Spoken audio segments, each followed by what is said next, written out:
Good morning and welcome to this thought for the day for Tuesday the 15th of December. The passage today is from 1 Thessalonians chapter 5 verses 16 to 18, a very short passage. Rejoice always, pray continually, give thanks in all circumstances, for this is God's will for you in Christ Jesus. When I opened my Bible to look at these verses, I discovered that I had underlined them sometime in the past, indicating that at some stage of my life, these verses had jumped out at me so much that I needed to highlight them. I think now I remember the time. After taking part in an Alpha course in my early 40s, I started to read my Bible with more meaning. I stumbled over these commands thinking, how on earth can we be thankful and joyful in all circumstances? It was beyond being reasonable. Can we rejoice when we're sick or in prison or bereaved? Can we rejoice when we've just lost our job and don't know where to turn? My years of following Christ and life's experiences have shown that yes, you can. The fact that it is God's will for us means obedience to Him. Joy and prayer and thanksgiving are things we have through Christ. They are gifts from God. God knows us.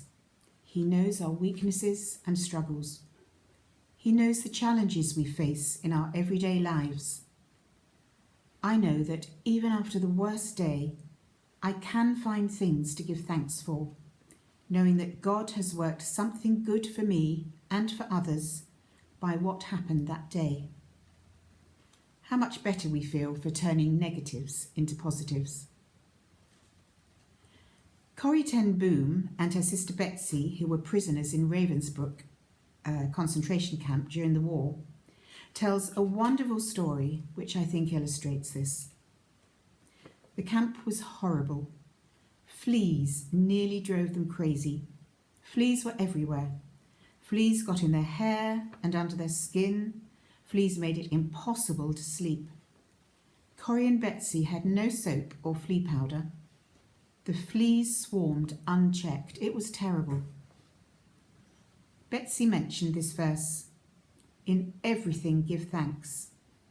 Corrie said, "I can't give thanks for the fleas." Betsy said, "Give thanks that we're together. Give thanks that they didn't check our belongings and we have our Bible." So Corrie agreed to give thanks for her sister and for their Bible. They didn't give thanks for the fleas, but they did give thanks while living in a flea-bitten existence. Much later, Corrie discovered that the fleas had been a blessing in disguise. She learned that the guards often raped women prisoners, but the guards never touched the women in Corrie's section of the camp because they didn't want to expose themselves to the fleas. Corrie said that this taught her to give thanks for all things, because you never know. So what about praying without ceasing? Life places many demands on us, and we cannot spend every moment in prayer. But we can live every moment in the confidence that we are connected to God's love. We can look to God for guidance when we need to make a decision. Even a cursory reading of a newspaper will tell us of situations around the world that need God's intervention.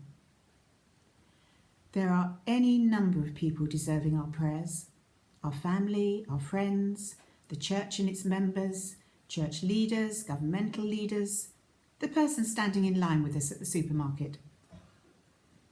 There is no lack of subject matter for our prayers. While we cannot devote every minute of every day to prayer, we can live in such a way that our lives honour God, and we can live in thanksgiving for all the blessings that we have received, great and small. And we can offer prayers for people we pass in the street.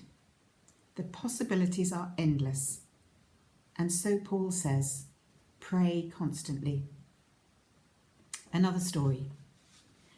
13 years before his conversion, John Wesley had a conversation one night with a porter of his college that impressed Wesley that there was more to Christianity than he had found. The porter only had one coat. He had eaten no food that day, and yet his heart was full of gratitude to God. Wesley said to him, "You thank God when you have nothing to wear, nothing to eat, and no bed to lie upon. What else do you thank him for?" "I thank him," answered the porter, "that he has given me my life and being, and a heart to love him, and a desire to serve him." Rejoice always. Pray without ceasing. In everything give thanks. Even though we'll never obey these commands perfectly, we should be working at making progress, because this is God's will for us in Christ Jesus. Enjoy God's gifts this week, whatever your circumstances.